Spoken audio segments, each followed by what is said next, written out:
ပစ္စည်းမယိုသေးတတ်တဲ့ညီညီကိုသင်ခန်းစာပေးလိုက်တဲ့ကြောင်သုံးပစ္စည်းလေးများပုံမြင်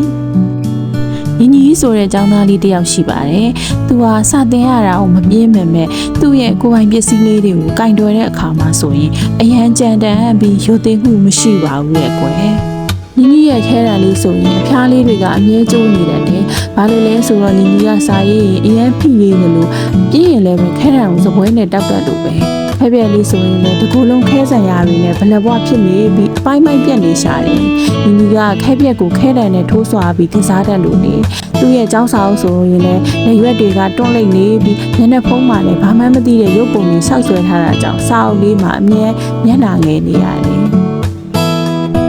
ညဘက်ညီညီအိပ်ပျော်သွားတဲ့အခါလွယ်ထဲကပစ္စည်းလေးတွေကငိုယိုပြီးစကားပြောကြတယ်။ခဲတံလေးကငါကောင်းကိုအမြဲတောက်နေတော့ငါကောင်းတွေအရမ်းနာတာပဲ။ငါကသူ့အတွက်စာရီအများကြီးရေးပေးချင်တာကိုသူကငါ့ကိုအချောင်းလိုက်ကျိုးအောင်လုပ်တယ်လို့ငိုပြီးပြောတယ်။ဖက်ပြက်ကလေးကလည်းငါ့ကိုလည်းကြည့်ပါဦးငါ့ကိုယ်ပေါ်မှာအပေါက်တွေအများကြီးပဲသူအမားလုပ်ရင်ဖြတ်ပေးဖို့ငါအသိရှိနေတာကိုသူကငါ့ကိုနာအောင်လုပ်တယ်လို့ပြောရှာတယ်။စာအုပ်လေးကလည်းငါမျက်နှာကိုလည်းကြည့်ပါဦးရုပ်ဆိုးအောင်ဆောက်ဆွဲထားတယ်ငါကသူ့ကိုပညာတွေအများကြီးပေးချင်တာပါလို့ညီးတွားတယ်။နောက်ဆုံးမှာတော့ပစ္စည်းလေးတွေကညီညီကိုပညာပေးဖို့ဆုံးဖြတ်လိုက်ကြပါတော့တယ်။နောက်တစ်နေ့မနေ့ညီညီကျောင်းသွားဖို့လွယ်ကိုဖွင့်လိုက်တဲ့အခါဟင်းငါခဲတယ်ရောငါခဲပြရောဘယ်ရောက်ကုန်တာလဲ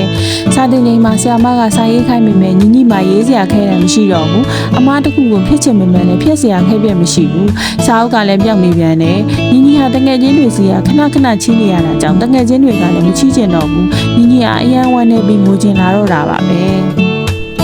အဲ့ဒီညမှာညီညီကအိမ်မက်ထဲမှာသူ့ရဲ့ပစ္စည်းလေးတွေငိုနေတာကိုမြင်လိုက်ရတယ်။မင်းငါတို့ကိုမချစ်ဘူးမလား။ဒါကြောင့်ငါတို့မင်းစီကထွက်သွားတာလို့ပစ္စည်းလေးတွေကပြောလိုက်တယ်။ညီညီကအိမ်မက်ထဲမှာနေတောင်းပန်လိုက်တယ်။တောင်းပန်ပါတယ်ငါမသွားပါပြီကွာ။နောက်ဆိုမင်းတို့ငါတငယ်ချင်းတွေလိုပဲဂိမ်းဆိုင်ပါမယ်။မယိုမသိမလုပ်တော့ပါဘူးလို့ခတိပေးလိုက်ပါတော့တယ်။နောက်တစ်နေ့မနေ့ညီညီနိုးလာတဲ့အခါသူ့ရဲ့စပွဲပေါ်မှာခဲပြက်နဲ့စာအုပ်ကလေးတွေပြန်ရောက်နေတာကိုတွေ့လိုက်ရတယ်။ညီညီအရန်ဝမ်းသာသွားပြီးခဲတံကလေးကိုတားရကိုင်းစာအုပ်ကလေးကိုတေချာဖုံးခါပြီးလွယ်ထဲကိုထည့်လိုက်တယ်။အဲ့ဒီနေ့ကစပြီးညီညီဟာပစ္စည်းတွေကိုတန်ဖိုးထားတတ်တဲ့လိမ္မာတဲ့ကောင်လေးတစ်ယောက်ဖြစ်သွားပါတော့တယ်။တသားမိမိတို့ရဲ့အကြောင်းသုံးပစ္စည်းလေးတွေကတသားမိမိတို့ကိုပညာတတ်အောင်ကူညီပေးတဲ့တငယ်ချင်းကောင်းလေးတွေပါပဲ။ဒါကြောင့်တငယ်ချင်းလေးတွေကိုမနာကျင်စေပဲမျက်မျက်နှာနှူးရိုးရိုးသေးသေးနဲ့သုံးဆွဲရမယ်နော်။